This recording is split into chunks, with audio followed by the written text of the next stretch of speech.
Welcome to Surgery Squad's virtual laparoscopic RNY gastric bypass surgery. I'm Dr. Jeff, and I'll be your guide for this procedure. Are you ready? Let's scrub in. Gastric bypass surgery is designed to assist an obese patient in weight control.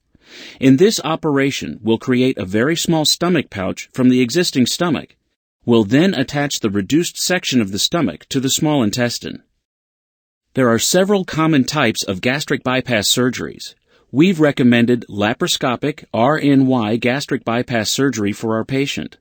The procedure will usually take 2 hours to perform, but with skills like mine and the magic of the internet, I bet we can whip this stomach into shape in about 5 minutes. Our patient has been prepared for the procedure with a mild sedative, and now the anesthesiologist places a mask over her nose and mouth, and she'll drift off into dreamland. From here, we'll place an endotracheal tube down the patient's throat. You're up. See if you can get the tube into place.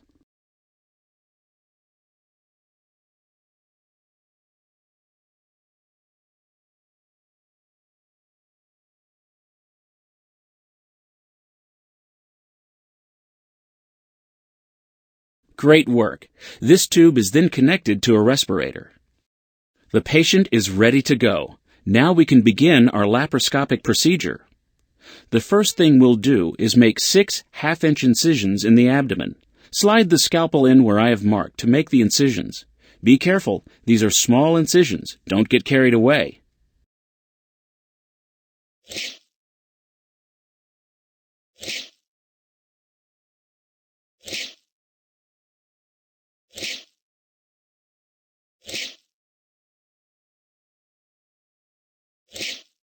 Nice technique. You must have an excellent teacher. Oh, wait, that's me. Next, we'll place a device called a trocar into each incision.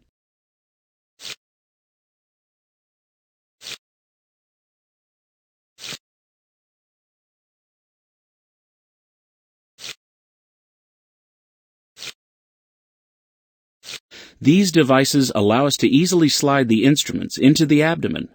Some of the instruments we'll use include a light and a camera, so we can see what we're doing on a video monitor, as well as the surgical instruments, such as... Now, to give us plenty of room to work, we fill the abdomen with carbon dioxide. Let's face it, with a newbie helping out, we'll need all the room we can get. Time to start the gastric bypass. We'll use this monitor here to see our work. In RNY gastric bypass, we eliminate up to 90% of the stomach by making the patient's stomach the size of an egg. We do this by first placing a line of staples that separate the smaller new stomach from the whole old one. Then we sew along the staple line to make sure there are no leaks. As the patient heals, scar tissue will form to create a permanent separation. Click the stapler where indicated to create the new stomach pouch. We'll now separate the small intestine from the old stomach, about 2 feet down. The lower part of the intestine will be connected to the new, smaller stomach, with a half-inch opening between the stomach and the intestine. It's kind of like rerouting traffic on the 405. Use the electrocautery device to create a half-inch opening where indicated.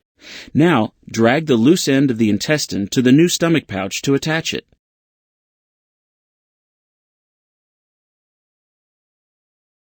I'll add some sutures to hold it all in place. Because we need the secretions from the old stomach to assist in digestion, it gets reattached to the small intestine several feet below the new stomach. This part takes some guts. I need you to drag the free end of intestine attached to the old stomach over to the spot on the small intestine where indicated.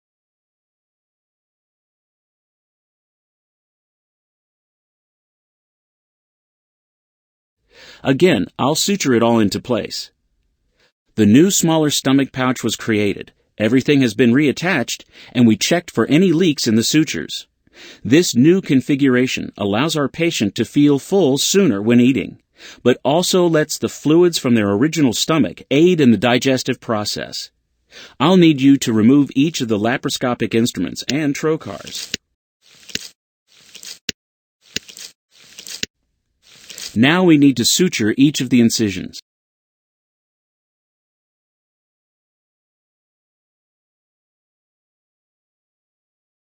Nice work. I bet that won't even leave a scar.